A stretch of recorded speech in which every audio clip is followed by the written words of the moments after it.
Okay, so I just wanted to show you the Tone King Imperial amp, which I've had since 2015 and I'm now selling. And I'm just using my Fender Strat to demonstrate this. There's no effects or anything, it's just plugged straight into the amp. And at the moment the amp has 2 channels, and right now it's on the rhythm channel, which is the clean channel. And that has got 3 controls, which are here: volume, treble and bass. And reverb actually works on the rhythm channel and the lead channel, as does the tremolo, but at the moment the tremolo is actually switched off. So this is the sound of that.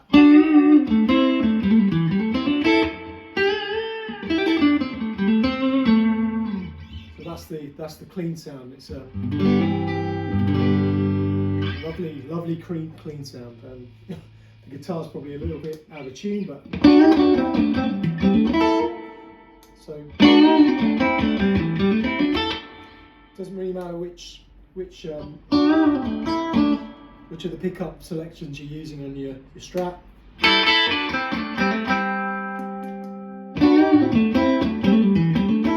It's going to sound pretty good.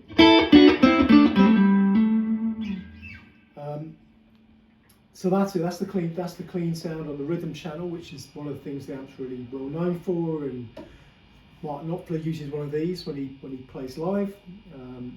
But he's sort of famous clean sound, so it's great for all of that. So let me show you next the tremolo. So there's a foot switch which comes with the amp, and that's plugged in at the moment. And the foot switch turns the tremolo on or off, or you can just turn it down on the amp itself. It's up to you. So I'll just kick the tremolo on.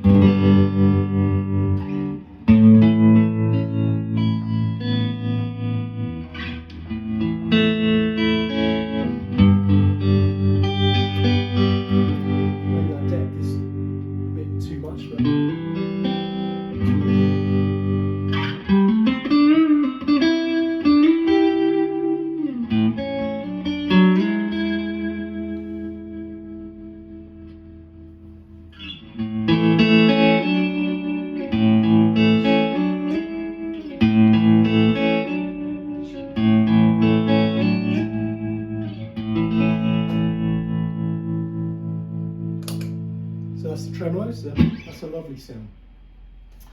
And so next I'll show you the lead channel. So the lead channel has got 3 controls: volume, tone and mid-bite. Now to demonstrate this, the lead channel is really loud, so I'm actually going to plug an attenuator in. So you probably need one of those if you're playing at home. So I'll just turn the amp off for a moment. So this is an attenuator here that I actually had made and fitted inside the amp. And actually, if you look inside the amp over here, you can see it was screwed on with 4 screws. Just went in sort of there on the side of the amp. I took it out because I bought a separate freestanding attenuator, but you could fit it again pretty easily. I'll sell it with the amp. It's missing one sort of like rubber ring here, but if you pick up one of those and a few wood screws, you can easily put it in.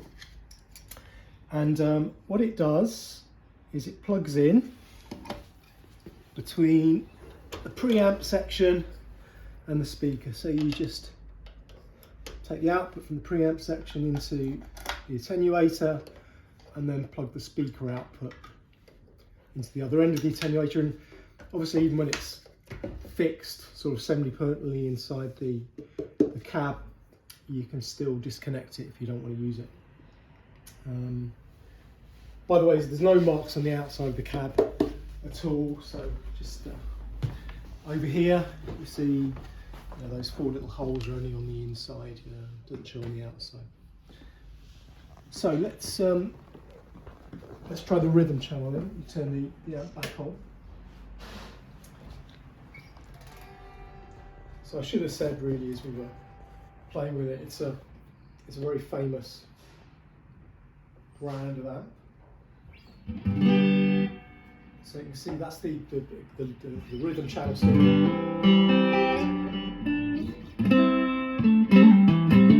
With the attenuator. Going up and down here. So the attenuator is just taking the signal from the preamp. So it's driving the preamp. And then it's cutting out most of that signal before it goes to the speaker, so the speaker's basically quieter. So what you want to do with the lead channel, so let me switch to the lead channel. You can do it on here, but I'll use the foot switch. So the lead channel is now on. Let's turn the attenuator down. Because the lead channel is really loud.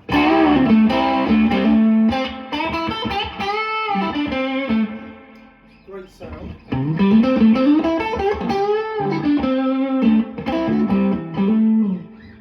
But you know, for home use, you'll need the attenuator.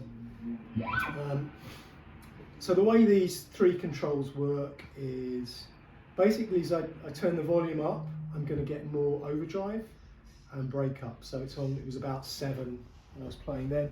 If I turn it down to 3 or 2, so that's between 2 and 3.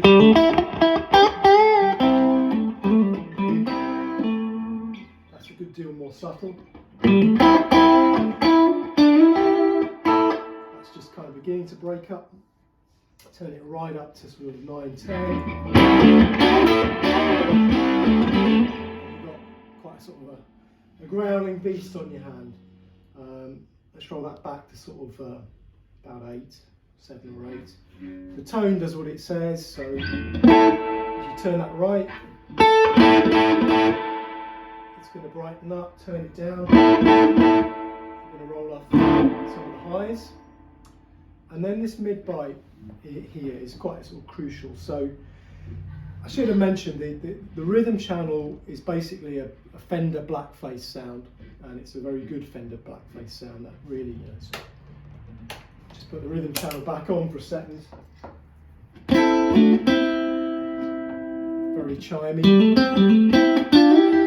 very clean. The lead channel. When you've got the mid-bite down, it's basically a Fender Tweed kind of sound. So based upon the Fender amps of the 50s, and it breaks up quite soon as you begin to turn the volume up and introduce overdrive. Now what this mid-bite switch does here, this knob, is it kind of introduces a British sound, so more like a Marshall or a Vox maybe, particularly Marshall I think. So as you turn that up, you're dialing in more British sound, and it kind of tightens the sound a bit. So that's without much mid-bite. Mid-bite there is on about sort of 2.5. Let's take it up to 5. And then if I bring that all the way up to 9, you get a bit more gain on it as well.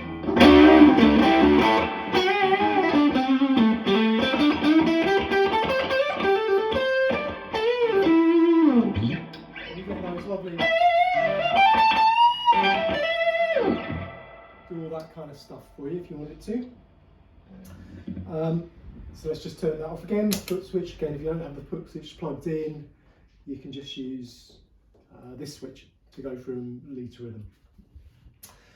So that's it. It's a lovely amp. You know, boutique amp basically. I'm selling it because I've upgraded to a Mark II, which has a built-in attenuator, but it works pretty well with that.